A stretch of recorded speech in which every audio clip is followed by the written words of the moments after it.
ကျွန်တော်တို့ Facebook page တွေမှာ admin account ခန့်ကျင်တဲ့အခါအဲ့ဒီခန့်ကျင်တဲ့ admin account link ကိုယူပြီးတော့အဲ့ဒီ page မှာသွားရှာတဲ့အခါမှာ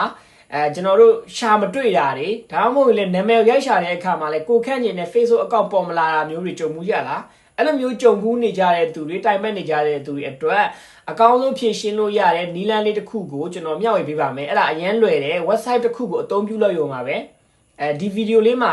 အဆုံးထိပြပေးထားတယ်တခြားလေးကြည့်ပေးကြပါ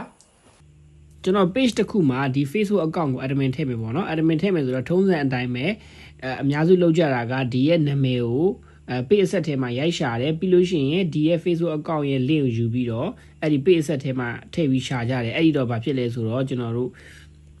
ကိုထည့်ခြင်းနဲ့ Facebook account ရှာမတွေ့တဲ့ပြဿနာတွေခဏခဏဖြစ်တယ်ပေါ့နော်ကျွန်တော်ဒီမှာအမှားသေးပြအရင်ပြလိုက်မယ်နော်professional dashboard ထဲဝင်ပြီးတော့ကျွန်တော် page ဆက်တဲ့ထဲသွားပြီးဟိုလုပ်မယ်နော်ဒီ page လေးကကျွန်တော်2သိန်းခွဲနဲ့ရောင်းထားတယ်နိုင်ငံခြား follower CM ဆက်တဲ့ page လေးပါဒါရောင်းပြီးသွားပြီပေါ့နော်ဒါပေမဲ့လောလောဆယ်ကျွန်တော်မထွက်ပြီး admin မထွက်သေးလမ်းကြုံပြဖို့အတွက်တခါတည်းဝင်လိုက်တာဖြစ်ပါတယ်ပြီးတော့ဒီ page ဆက်တဲ့ထဲကိုဝင်မယ် page ဆက်တဲ့ထဲဝင်ပြီးတော့ကျွန်တော်တို့ admin ထည့်ဖို့အတွက်ဆိုရင် page အဆက်ထဲဝင်မယ် page အဆက်ထဲရောက်ပြီဆိုရင်ဒီမှာ add new ကိုနှိပ်မယ်နှိပ်ပြီးသွားလို့ရှိရင် next ကိုဆက်သွားမယ်ဆက်သွားပြီဆိုလို့ရှိရင်ကျွန်တော်ပထမဦးဆုံးအများစုတိုင်ပတ်နေတဲ့ပုံစံလေးကျွန်တော်ပြမယ်နော်စုလိုက်နှင်း HLAING line HNIN နှင်း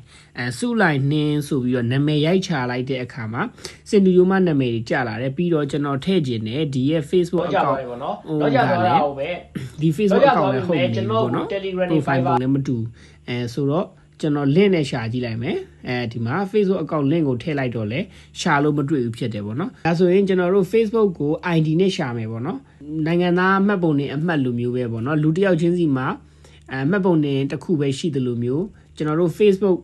account ဒီမှာလဲ ID ဆိုတာတစ်ခုပဲရှိတယ်ပေါ့နော်လွဲစရာမှားစရာမရှိဘူးအဲ့ဒီရဲ့ ID ကိုဘယ်လိုယူရမလဲဆိုတော့အရင်ဦးဆုံး browser တစ်ခုတည်းကိုဝင်ပါအဲ့ဒီမှာsearch bar မှာ find facebook.com ပေါ့နော်ဒီလိုပုံစံမျိုးလေးရိုက်ထည့်ပြီးတော့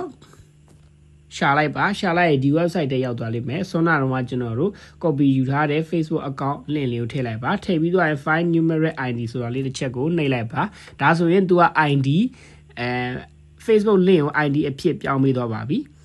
ကဏ္ဍနေနဲ့ပေါ့နော် ID အဖြစ်ပြောင်းပြီးတော့အဲ့ဒါလေး copy ယူပြီးတော့ကျွန်တော်တို့ထည့်ခြင်းနဲ့page အဆက်နေရာမှာအဲ့ဒီကဏ္ဍလေးကိုထည့်လိုက်လို့ရှိရင်ကျွန်တော်တို့ဒီမှာ Facebook ကိုလိုချင်တဲ့ Facebook account ချက်ချင်းပဲပေါ်လာပြီဖြစ်ပါတယ်အရန်လွယ်ပါတယ်ID ပြောင်းပေးတဲ့ website ကလည်း free သုံးရတာဖြစ်တယ်ပေါ့နော်ရန်လွယ်ပါတယ်ဒါပြီးရင်ကျွန်တော်တို့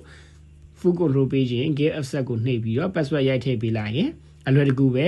Facebook page မှာ admin ထည့်တာပြီးတော့ပါပြီအားလုံးပဲအဆင်ပြေကြပါစေခင်ဗျ